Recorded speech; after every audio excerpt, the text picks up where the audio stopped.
I kissed the professor who almost failed me. I look at my professor, who has been 5 seconds away from failing me, and wonder if I heard him correctly. Are you serious? Yes, Gregory, Professor Declan Rhines replied, adjusting his shirt. The little hint of chest hair poking out catches my attention for a brief moment before I snap back to reality. That is, if you want to. I pause, gathering my thoughts. My heart races, a passion igniting inside of me.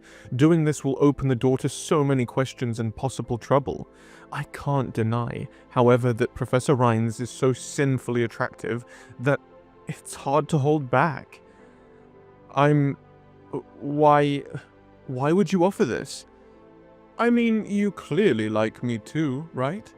A blush creeps to my face. I do like Professor Rhines, and after what happened at the conference 3 years ago, where we flirted, had drinks, and almost kissed before he got a call and walked off, I still think of that night. I wondered what might have happened if he hadn't received the call and his expression changed. I wondered where we would be now. Crawling back to the reality of the situation, I think about Professor Ryan's offer. He would help me with my thesis, even go so far as to write and edit anything he feels isn't fitting, in exchange for me to sleep. The thumping of my heart completely overwhelms my every thought. Are you sure? I don't want this to become something serious. I never said it would be, Professor Rhines whispers in my ear, the hot breath making my heart jump. He's so close. If he kisses me, I won't be able to hold back. Hooking up with my professors is such a risky move, but seeing the mature man in his early 40s with faint stubble, piercing blue eyes, and a hardened demeanor has me hooked. In a way, this is what I really want. Realizing I'm practically panting, I take a deep breath. Okay, I'll do it. Good. And I'll make sure it gets done in time. You're a bright man, Gregory, but procrastination will be your downfall. I open my mouth, ready to fire a retort, but then Professor Ryan's lips subdue all response. I kiss him back, closing my eyes as his delicious, thick lips completely overwhelm me. He grabs my waist, pressing me to the desk. When he pulls away, we lock eyes. His lips part, and I hear the subtle pant. You promise me that I'll pass, right? I ask. He chuckles, leaning down. I can promise that, and so much more. When I feel Professor Rhines take off my shirt button by button, I lose myself. His lips are divine, and he explores every part of me. That night, I let Professor Rhines do whatever he wanted to do with me. It was supposed to be one night, nothing more, and we would never speak of it again, but afterwards, as I lay on the desk, processing what had just happened, I realized it was the best sex of my life, and now I wanted more. I finished it. My best friend Daniel cocks an eyebrow. Seriously? But weren't you freaking out the other day that you hadn't even started, and yet you finished it and passed? Daniel's accusatory words burn in my ear. It isn't anything serious, I can promise that. Yeah, but your track record proves otherwise. I sigh, standing up and looking directly at Daniel.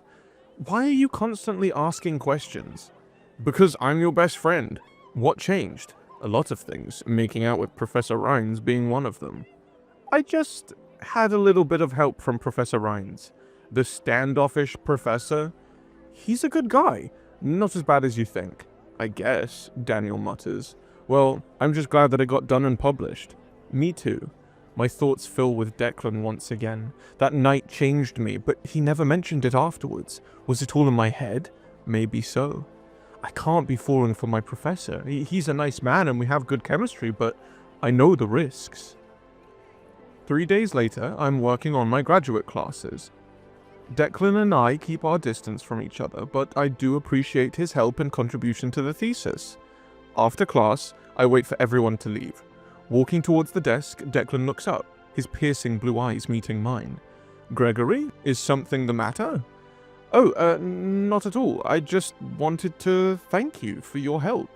You're very welcome, Declan replies, his voice devoid of emotion. I stand there, wondering if I did something wrong. He's cold and icy, like that night meant nothing to him. I just wanted to tell you, it was, special, and, do you have anything else to say to me? If not, I need to get going. As I'm about to say thanks, Declan's phone rings. He grabs it and heads out the door. I gather my stuff and follow, but then I stop in the doorway. His words echo through my ear. Yes, dear, I'll be home tonight. We can go out for dinner. I'll see you around 6. He hangs up, giving me one last look before I walk down the hallway. I turn the corner, stopping to gather myself. I saw it, the ring on his finger. Declan's married. I'm disgusted. I had sex with a married man, a guy I pined for and wanted for so long. Declan never wears a ring, so why now? Part of me is curious, but another part of me wants to keep my distance. I can't do something like that with him.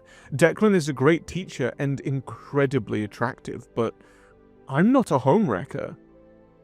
Declan and I maintain our distance. I spend more time with Daniel, my best friend. We work on the last of our homework together and spend time together. I try to let go of my feelings. Declan shouldn't have done that, and I'm just as bad. My naivety will catch up to me if I keep this going. Still, my heart yearns for more, even if I know logically it's going to create problems. I stay behind one day to finish typing up a few essays. By the time I leave, a blanket of white covers everything. It snowed. The forecast called for a possibility, not this. There's no way I'm going to make it home. I have 2-wheel drive, and even that, I'd be lucky to get up the hill I live on. You're still here? I turn around and see Declan standing in the entryway. My heart thumps, and I feel a combination of desire, anxiety, and guilt wash over me. Oh, hi, Professor. Hey, I take it you didn't check the forecast either. No, I lost track of time. Declan chuckles. Want to get something from the cafeteria? My treat. I'll see if the plows take care of it. If not, I'll just sleep in my office. I nod. Sure. We head to the cafe, which is self-serve only, and Declan buys me a sandwich and a bag of chips. It's small, but it will tide me over until they take care of the roads. We go back to his office and sit down across from each other. Memories of the night we worked on the thesis alone together flashes across my mind. Something the matter, Gregory? No, it's, nothing. He reaches out, touching my hand. I quickly pull it away. What's the matter? He asked with a confused look. You're married, Declan, I spit out. I saw the ring. Declan's face drops. Oh, yeah, my wife insisted I wear it even though I don't want to. Insisted? What's really going on? What do you mean? You're married and I don't want to be a homewrecker and... The home was wrecked a while ago, Gregory. The truth is, I haven't been happy in a long time. I listened to his words, feeling remorseful, but I know better than to let my horny desires get the best of me. I understand. I don't feel anything for my wife, Elisa. She and I, it's a sinking ship I'm trying to get off. I like you, Gregory, and if you want, we can keep this our little secret. Declan's hand touches mine, sparks fly, and temptation holds me hostage. I want him. I really do, but I know better. Retracting my hand, I shake my head. I understand, Declan. I like you too, but I can't. Why? Because I'm worried about what your wife will think. I need some time, Declan, to figure everything out. You should too. I'm not going to be a rebound. I stand up before Declan utters another word. Staying here's risky. I'll end up doing something I'll regret. I'll walk home if I have to. I leave Declan's office, seeing his eyes wide with surprise, a frown across his face. It pains me to leave. I like Declan a lot, and there are feelings there. However, I'm not going to let them cloud the reality of the situation. Declan needs to figure this out to decide if I'm worth a relationship or not. It's better this way. At least, that's what I tell myself. Whenever I'm around Declan, I feel something overpowering, and I'm unable to ignore it. Is this love, desire, or something else? Declan invites me out to dinner, saying he needs to tell me something. I go on, and now here we are, sitting across from each other again. I bite my lip, trying to find the right words to say. Declan sighs and looks down. Gregory, I'm sorry for being so fickle with my feelings. I nod, listening to his words. What do you mean? I wanted to tell you this sooner. I know you and I are struggling to understand these feelings. The truth is, I tried to keep my distance, but I can't. He feels the same way. Am I a rebound, Declan? He shakes his head. No, you're not, Gregory. I never said you were. But you're getting a divorce, and I don't want to be the reason. Declan chuckles, grabbing my hand and holding it. You're not. In fact, I wanted this for a while. You don't know how much I've desired you, Gregory. I sit there, taking this in. He wanted me? What do you mean? Declan looks around and then settles his gaze on me. Remember 3 years ago at that event, where we flirted, shared drinks, and almost kissed? I wanted you back then, Gregory. When you ended up in my class, I wanted to tell you, but I stopped myself. However, now, after getting a taste, I know this is what I want. I never stopped thinking about that connection. This is not how I imagined today would go. I take a deep breath, nodding. I never stopped thinking about it either. So, what do you say? You want to continue this? Declan asks, grabbing my hand and squeezing it. My answer here will determine everything. Nodding, I smile. Yes, I do.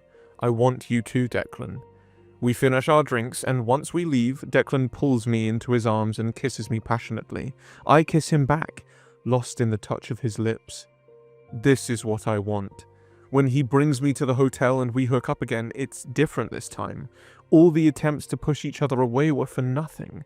I like my professor, and he likes me too. Declan takes me to a poetry reading in town. Normally, I'm not interested in that sort of thing, but Declan swears by this guy. As we sit down, Declan's hand touches mine. We listen to the guy rattle off poems, and I chuckle. He's corny. He is, but I like it. Never took you to be someone who likes poems, I remark, smiling. Declan shrugs. What can I say? I like it when people are sappy. Me too. We watch the poetry reading. Going outside and walking down the riverwalk, our hands are entwined, and when Declan turns, he looks at me. Gregory, just being around you feels refreshing. I feel like we can have real conversations. About more than just poetry? Yes. I don't feel judgment or disdain, unlike with my ex-wife. Oh, I nod. I'm glad. Thanks for coming out again. I'm going to another reading next week. How's that sound? I'd love to come along. We share a quick kiss before heading our separate ways. I smile, feeling my heart flutter.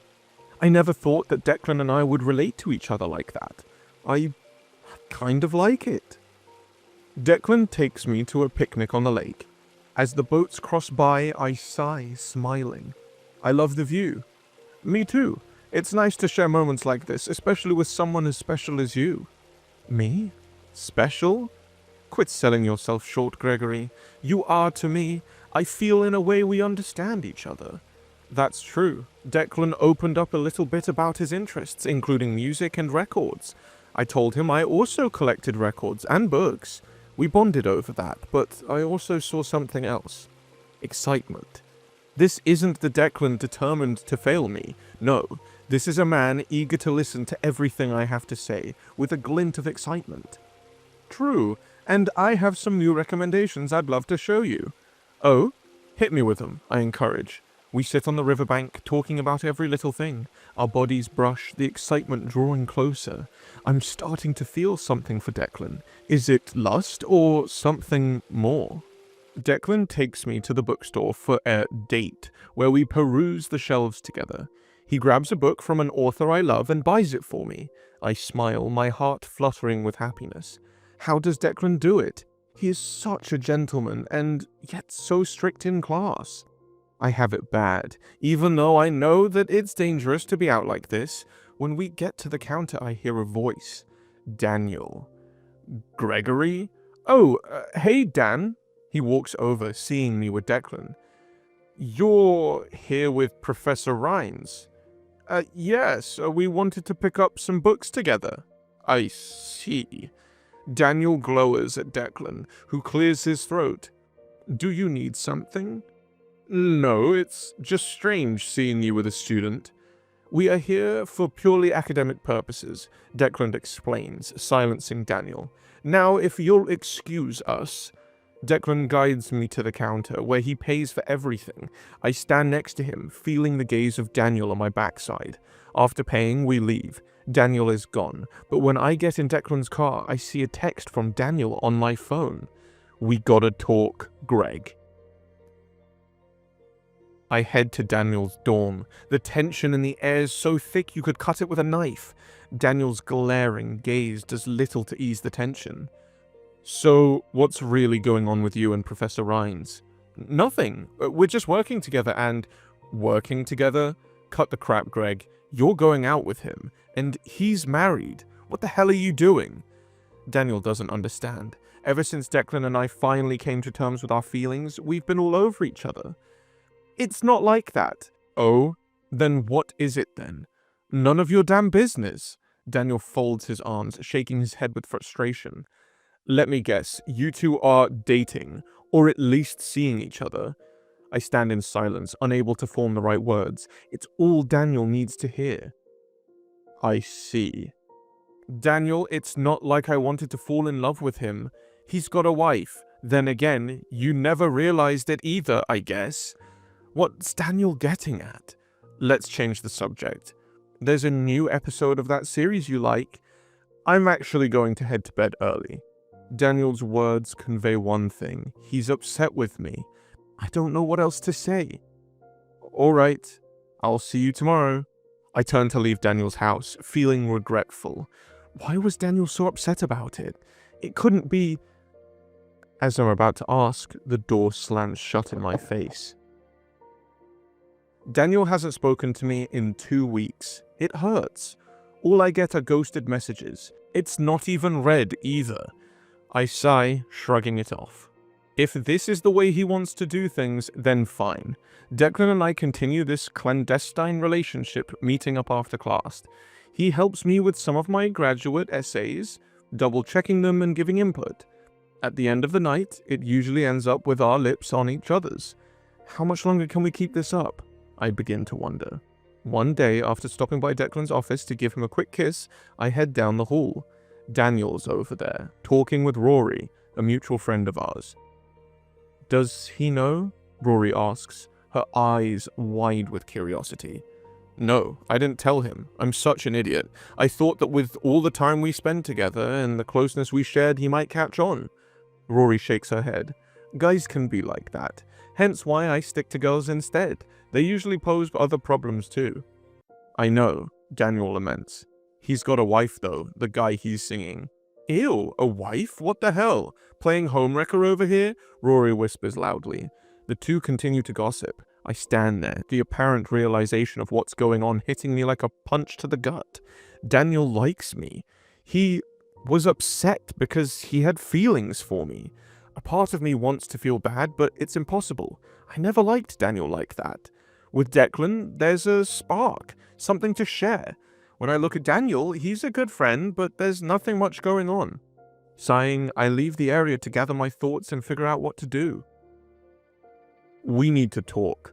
Declan stands over my desk looking down at me. I thought that it might be a chance for us to discuss our relationship and the text messages I've been getting.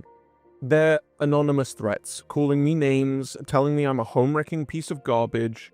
I surmised they are from his wife, but not sure. Okay, good. Declan finishes with class for the day, and then I make my way over to the desk. After the last person leaves, he locks the door. Gregory, did you tell anyone about me? No, not at all. Then why does my wife know about us? I pause, realizing that Daniel had told her. I don't. It has to be Daniel, that snake. I can't believe him, Declan sighs. Yeah, well, she knows, and she's pissed. Listen, I can't do this right now. Gregory, I'm sorry. I thought you didn't care about her, though. I ask. My heart starts to break, and I wonder why he changed his tune. I don't. I'm not sure that I can keep up a relationship right now. So you're a coward, then? I'm not being a coward, Gregory. No, you're right. It's fine. I was nothing more than a homewrecker to you anyway. I head to the door and walk out. Tears fill my eyes as I realize what an idiot I am. I thought that Declan and I had something special. We didn't. I lost him. Not just him, but also my best friend. For the first time, the crippling loneliness hits and a numbness takes over me. I stopped going to Declan's classes and turning in the homework through email online. There's no way I can face him right now. I thought we had something special, and that something was different. Not only that, I lost my best friend as well. He betrayed me. Going through the motions becomes the norm until one day, I get a text message from a number. It's Daniel. He tells me to meet him outside by the field, where we can talk. I almost told him no because he sabotaged my relationship, but then I stopped myself. If nothing else, I want to clear the air and maybe see if we can still be friends. That, or give him a piece of my mind. I head over to the field and see him standing there, looking at his phone. When I approach, Daniel looks up. Gregory? Hi. Let's talk. We sit down on the bleachers. Daniel takes a deep breath, clutching his thighs. I'm sorry, Gregory, for being jealous and hurting you like that. Yeah, you hurt me, I mutter. Really badly. Daniel nods. There's no excuse for my feelings. I was jealous, because I liked you for a long time, maybe even fallen for you. Sorry to say it, but I don't feel the same way, I reply. Silence cuts through the air. I know this is not what Daniel wants to hear, but I need to nip this in the bud before it gets worse. I know. In a fit of anger, I told Lisa, his wife. I thought maybe you two breaking up would mean a chance. Seriously? I snap, my voice rising. Why? Did you really think I'd want you? No, I can't listen to this anymore. Daniel was my best friend, and what he did hurt. I'm sorry, it's going to take a while for me to forgive you. I know, I'm sorry, Gregory. Sorry isn't good enough. I need some space. I stand up, leaving the bleachers, my heart heavy. Daniel's betrayal destroyed me, making me feel worse for wear. Everything's lost. There's no chance it will ever be resolved. For now, I need to keep my head forward and focus on graduating. For the next month, everything is a blur. I focus on work, but the ache and sadness overwhelm me. I hate it. I never stopped loving Declan. According to the rumors, he was leaving this institution and going somewhere else. Would we see each other again? I don't know. I had to finish this final semester and then focus on getting a job. One night, as I was leaving the library, I saw a blue car next to mine. As soon as I approached, a woman with reddish-grey hair and brown eyes stepped out. She was short and petite and immediately looked at me. You're Gregory, aren't you? I paused, looking at her. Yes. Do I know you? No, but you know my husband. Wait, this is Lisa? For a moment, we just look at each other. Don't apologize. You can have him. I know that he's happier without me. The venom in her words is justified. I'm sorry. Don't be. It's my fault. I knew when he stopped spending time with me and preferred spending time at school, his love for me was gone. Then again, he hasn't been around for a bit either. Said he was going off doing something. I didn't know what to say. Well, just know that I hate you. Told the dean's office. Let's see if they'll let you stay, she added.